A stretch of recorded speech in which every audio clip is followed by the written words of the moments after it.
اسی خیال کو ذہن میں لے کر اللہ کی بارگاہ میں دیکھنا شروع کر دیا، جس کا ذکر سورہ بقرہ میں اللہ پاک فرماتا ہے قد نرا تقلب وجهک فی السماء فلنولینک قبلۃ ترضیٰ فول وجهک شطر المسجد الحرام۔ قرآن مجید نے اس بات کا ذکر اس مقام پہ کیا ہے، اور یہاں پہ یہ بات بھی ذکر کر دوں کہ پوری دنیا میں یعنی مکہ المکرمہ میں تو ہے، آپ مکہ میں ہوں تو کعبۃ اللہ کو اور بیت المقدس کو یکسمت کر سکتے ہیں، لیکن استنبول موجودہ ترکی کا جو شہر جسے تاریخی اعتبار سے قسطنطنیہ کہا جاتا ہے، استنبول، جس میں ابھی آئے صوفیہ ایک مسجد دوبارہ جس کو مسجد کا درجہ دے دیا گیا ہے، جس پر میں پورے عالم اسلام کو مبارکباد بھی پیش کرتا ہوں، وہاں اس مسجد کا بھی یہ اعجاز ہے کہ جب آپ کعبۃ اللہ کی طرف رخ کرتے ہیں تو بیت المقدس اور کعبۃ اللہ دونوں یکسمت آ جاتے ہیں۔ اللہ اکبر۔ یہ مسجد آیا صوفیہ جو استنبول کے اندر جس کو دوبارہ ترکی کی سپریم کورٹ کے آرڈر کے ذریعے سے دوبارہ مسجد کا درجہ دے دیا گیا ہے، وہاں اس کے قبلہ کی یہ شان ہے کہ بیت المقدس اور کعبۃ اللہ دونوں یکسمت آتے ہیں، یعنی اس مسجد کے اندر جو اشخاص نماز پڑھیں گے انہیں بیت المقدس، مسجد اقصی اور بیت اللہ، کعبۃ اللہ دونوں یکسمت ملیں گے۔ تو عزیزان گرامی قدر، حضور صلی اللہ علیہ وسلم کی خواہش پر یہ کعبۃ اللہ کو مسلمانوں کا قبلہ بنایا گیا، اور مکہ المکرمہ کی فضیلت اور اس سے حضور کی محبت کا آپ اندازہ کر لیں۔ حضرت عبداللہ ابن عباس رضی اللہ تعالیٰ عنہ روایت کرتے ہیں، آپ فرماتے ہیں کہ نبی اکرم صلی اللہ علیہ وسلم نے مکہ کے لیے ارشاد کیا فرمایا؟ فرمایا ما اطیبک من بلد واحبک الی ولولا ان قومی اخرجونی من کے ما سکنت غیرک۔ امام ترمذی نے اس کو نقل کیا ہے، اور امام حاکم فرماتے ہیں یہ صحیح الاسناد حدیث پاک ہے۔ تو مکہ المکرمہ کو حضور نے مخاطب کر کے فرمایا تو کتنا اچھا شہر ہے، مجھے کتنا عزیز ہے، اگر میری قوم مجھے یہاں سے نہ نکالتی تو میں تیرے علاوہ کہیں اور جا کے آباد نہ ہوتا۔ ظاہر بات ہے جس طرح ہم لوگوں کو جہاں جن جن شہروں میں ہم پیدا ہوئے، جن ملکوں میں ہم پیدا ہوئے، اس شہر اور اس ملک کی محبت کبھی بھی ہمارے دلوں سے نکل نہیں سکتی، اور مکہ المکرمہ جو اللہ کی محبوب ترین سرزمین ہو، معزز ترین سرزمین ہو، جس میں کعبۃ اللہ ہو، بیت اللہ ہو، حجر اسود ہو، سائی صفا و مروہ ہو، وقوف مقام عرفات ہو، مزدلفہ ہو، جبل نور ہو، اور سب سے بڑھ کر آقا علیہ الصلوۃ والسلام کی جائے پیدائش وہ شہر ہو، جس کے لیے قرآن مجید ارشاد فرماتا ہے لا اقسم بہذا البلد وانت حل بہذا البلد۔ عزیزان گرامی قدر، اس کے لیے آقا فرمائے کہ اگر میری قوم مجھے تجھ سے نکلنے پر مجبور نہ کرتی تو تیرے علاوہ کسی اور شہر میں آباد نہ ہوتا۔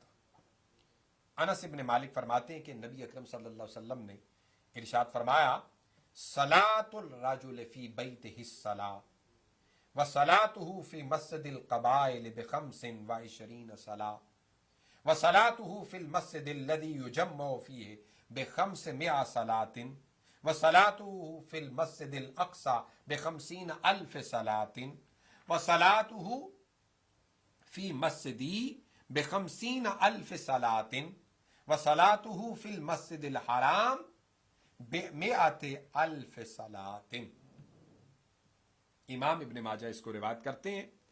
انس ابن مالک روایت کر رہے ہیں، فرماتے ہیں کہ حضور نبی اکرم صلی اللہ علیہ وسلم نے فرمایا جو اپنے گھر میں نماز پڑھے اسے ایک نماز پڑھنے کا ثواب 25 کے برابر ملتا ہے، جو جامع مسجد میں نماز پڑھے اسے 500 نمازوں کے برابر ثواب ملتا ہے، جو مسجد اقصی اور میری مسجد یعنی مسجد نبوی میں نماز پڑھے اسے 50,000 نمازوں کا ثواب ملتا ہے، اور حضور نے فرمایا جو مسجد حرام کعبۃ اللہ